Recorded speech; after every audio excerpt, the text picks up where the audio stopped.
Taste the Daily.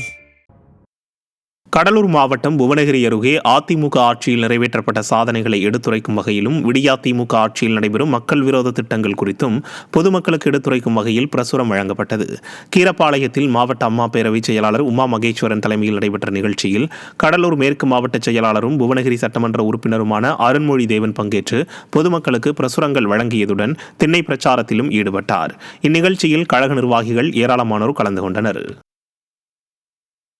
Madurai Melur தொகுதியில் AIADMK booth committee ஆலோசனைக் கூட்டம் நடைபெற்றது. புறநகர் கிழக்கு மாவட்டம் சார்பில் நடைபெற்ற பூத் கமிட்டி ஆலோசனைக் கூட்டத்திற்கு மேலூர் ஒன்றிய செயலாளர் பொன் ராஜேந்திரன் தலைமை தாங்கினார். இந்த நிகழ்ச்சியில் கழக அமைப்பு செயலாளரும் மதுரை புறநகர் கிழக்கு மாவட்ட செயலாளருமான ராஜன் செல்லப்பா, மாவட்ட பொறுப்பாளரும் கழக அமைப்பு செயலாளருமான காந்தி, சட்டமன்ற உறுப்பினர் பெரிய புல்லான் என்கிற செல்வம், முன்னாள் சட்டமன்ற உறுப்பினரும் கிழக்கு மாவட்ட அம்மா பேரவை செயலாளருமான கே தமிழரசன் ஆகியோர் கலந்து கொண்டு ஆலோசனை வழங்கினர்.